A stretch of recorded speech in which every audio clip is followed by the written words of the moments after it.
what's up and welcome back to Interpreting the Scares! That's right, we're back at it on a month-long journey throughout the nightmares. Now remember, I'm taking a look at 31 foreign horror films in chronological order. Today, I'm taking a look at a film that is, according to Letterboxd, the most popular film that I'm taking a look at the entire month. It's 2011's The Skin I Live In.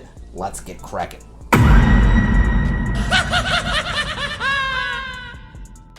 The Skin I Live In is a 2011 psychological thriller film starring Antonio Banderas as Robert Ledyard, a brilliant but mysterious surgeon that is keeping a beautiful young woman held captive as a guinea pig for some sort of unknown nefarious reason. So I've seen this poster floating around for years, but I never saw it. I actually never knew it was foreign until I was planning this event. Additionally, I had absolutely no idea how popular it was either, but that makes sense because it was nominated for a number of different awards, including the Golden Globes, the Critics' Choice Awards, and it won a few categories in the Goya and BAFTA Awards as well. You don't usually see a film going around the award circles if it's also found in the horror genre. So in general, yes, it is good.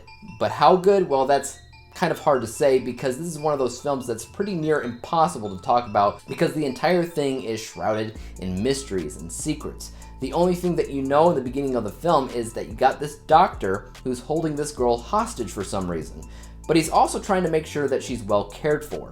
But why? It certainly seems to be a little bit of an oxymoron, and it isn't really until the second half of the film do you really fully understand what's going on. One thing that I can tell you about this doctor is that he's a little bit of an inventor as well. He created a synthetic skin for burn victims that it's actually really strong, and it's impervious to certain things like bug bites, and he was willing to break a few rules to make sure that that skin invention was successful.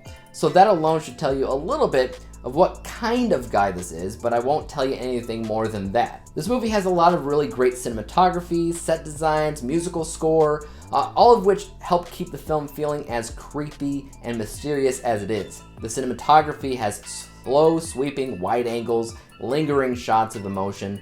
The set design really helps get you acquainted with this massive house that this guy lives in and he's keeping this woman hostage at, and you believe pretty early on that he's well off financially. The musical score uses a lot of classical tunes, or at least a composed original score that at least sounds classical, which that type of music is perfect for weird rich doctors doing whatever they want. Everything just seems to work really, really well together, including the performances by our two leads, but really everybody in the movie.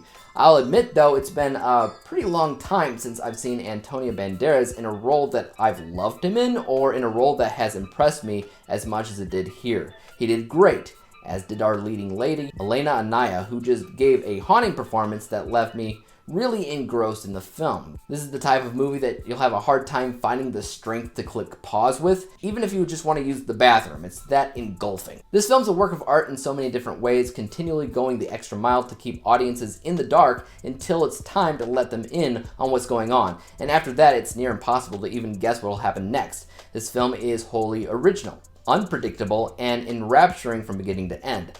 I wish I could just break everything down and talk about the entire film, but even 10 minutes into the movie, the spoilers start pooling in. So there's not much that I can talk about freely without beginning to give away major plot points. And honestly, it's more of a film that's best to watch as blind as humanly possible anyway. The blinder you go in, the more your jaw will be on the floor by the end. The style of the direction, however, almost felt to me like the people who made the film didn't quite know how to close the story. The level of editing in the film is it's pristine 90% of the time, but by the time it needed to close out the story, things to me felt a little bit rushed. And suddenly it was predictable, it was safe, and it was paint by numbers, which didn't really line up with anything else in the film. Almost as if they had shot a different ending that test audiences hated, and so they had to reshoot and edit it to make people happy. But I don't know, stylistically the ending to me felt off, but it is technically fine for what it is. Overall, I think that it's a fantastic movie and one of the best that I've seen all month for interpreting the scares. The part of it that's scary is the part that, if you think about it, it is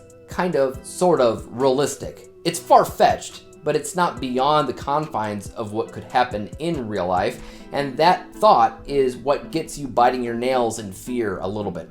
The part that this doctor is willing to push boundaries and limits to do whatever he wants, and he has the skills and knowledge to do just that. Doctors are scary, or at least they can be. I rated this an A-letter grade, final overall score of 93%, 93 out of 100 possible stars.